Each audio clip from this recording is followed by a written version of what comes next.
এটা বন জঙ্গল কাটা লাগছে ভাই।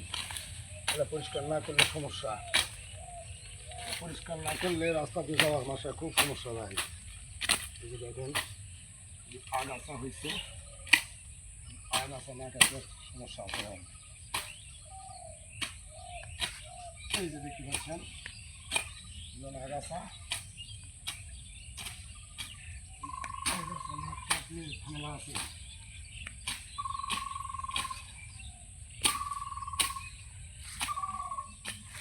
এই আগাছা না কাটলে ভাই আবার খেতে হবে না, গাছগুলো হবে না, নষ্ট হয়ে যাবে।